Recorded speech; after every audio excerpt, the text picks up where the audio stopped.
হ্যাঁ, creatinine level কমা শুরু করে। যদি আপনার ক্রিয়েটিনিন লেভেলটাকে আপনি কিছু কমাতে চান, সেক্ষেত্রে আমাদের দেশীয় একটা ফল,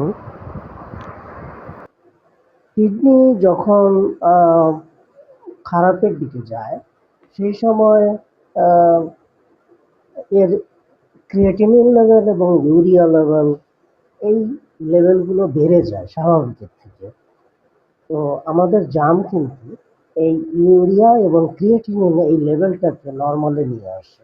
এরপরে এর আরেকটা আহ, ভালো দিক রয়ে গেছে, সেটা হচ্ছে যে এটা কিন্তু ডায়াবেটিস মেলাইটাস, যাদের বহুমূত্র রোগ রয়েছে, তাদের জন্য আহ, আহ, এটা খুবই উপকারী হিসেবে আহ, আহ, কাজ করে। দেখা গেছে যে ফাস্টিং ব্লাড সুগার লেভেল, এটা এই জাম, ব্ল্যাকবেরি কমিয়ে ফেলে।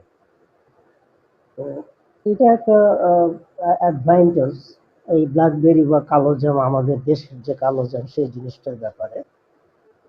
আর হচ্ছে উম, এই যে অ্যান্থোসায়ানিডিন, এটা একটা অ্যান্টিঅক্সিডেন্ট। জামের মধ্যে কিন্তু প্রচুর পরিমাণে এই জিনিসটা রয়েছে, যেটা আমাদের কিডনি হেলথ খুবই ভালো রাখে। আহ, এতে কিডনির যে ক্রনিক কিডনি ডিজিজ যাদের, তাদের যদি পরিমিত পরিমাণে এই জাম খেতে পারে তারা, তাহলে তাদের জন্য অনেক ভালো। এটার একটা পরিমাণ জেনারেলি 100 থেকে 150 গ্রাম, নট মোর দ্যান দিস। এভাবে যদি তারা খায়, আহ, 1 কাপের মতো, 1 কাপ, 1 কাপের মতো প্রত্যেকদিন যদি খেতে পারে, তাহলে তার কিডনি আরো ভালোর দিকে যাবে।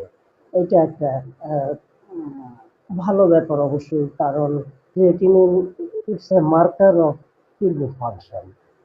তো যাদের ধরেন এটা লেভেল যদি 2, 3, 4 এরকম হয়ে যায়, সেক্ষেত্রে তো এটা যদি খায় তাদেরকে এটা ইমপ্রুভ হতে পারে।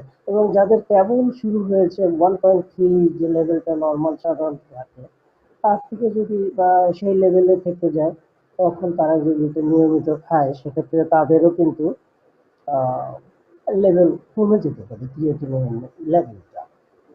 আরেকটা ব্যাপার হলো, এটা আহ, এটা খাওয়ার যে নিয়ম, এটা কিন্তু খুবই জরুরি। যদি এই কিডনি খাওয়ার আহ, যে কাঁচা যে জামগুলো রয়েছে, সেগুলো কিন্তু খেলে সেটা কিডনির জন্য ক্ষতি হতে পারে। সেই কারণে এটা খুব খেয়াল রাখতে হবে।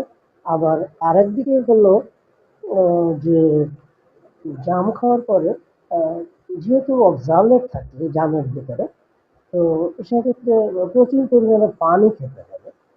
পানি খেলে অক্সালেট গুলো প্রস্রাবের সাথে বেরিয়ে যাবে। এবং তখন আহ, অনেক সময় এটা যে কিডনি স্টোন হওয়ার যে সম্ভাবনা থাকে, ক্যালসিয়ামের সাথে মিক্স হয়ে এই অক্সালেট, যে ক্যালসিয়াম অক্সালেট যে স্টোন ফর্মেশন করে, সেগুলো তখন আর হওয়ার সম্ভাবনা থাকে না। আরেকটা ব্যাপার হচ্ছে যে প্রচুর পরিমাণে তো পানি খেতে হবে। এবং এটার মধ্যে পটাশিয়াম লেভেল এবং ফসফেট লেভেল, এগুলো কিন্তু অতটা বেশি নেই, যা কিডনির জন্য খুবই ভালো একটা আহ, ফল, মৌসুমী ফল, খুবই ভালো একটা মৌসুমী ফল। তো আপনারা যারা কিডনি রোগী আছেন, তাদের জন্য আহ, বলছি যে প্রতিদিন 100 থেকে 150 গ্রাম, নিয়ার অ্যাবাউট 1 কাপ, 1 কাপের মতো যদি জাম খায়, বরং তার এটা কিডনি হেলথটা ইমপ্রুভ করবে। এটা একটা বড় ব্যাপার। তাই আহ, যদিও আমাদের দেশীয় ফল খুবই মোটামুটি সস্তায় পাওয়া যায়, খেলে ভালোই হবে। তো এটাই হলো মেইন কথা। তবে এটা অবশ্যই, যাদের কিডনি স্টোন এবং অক্সালেট স্টোন হওয়ার আগের ইতিহাস রয়েছে কিডনিতে, তারা কিন্তু এটা খুব হিসাব করে খেতে হবে, সেটা মনে রাখতে হবে। Thank you all of my watchers, all of my spectators. ধন্যবাদ সবাইকে আপনাদের।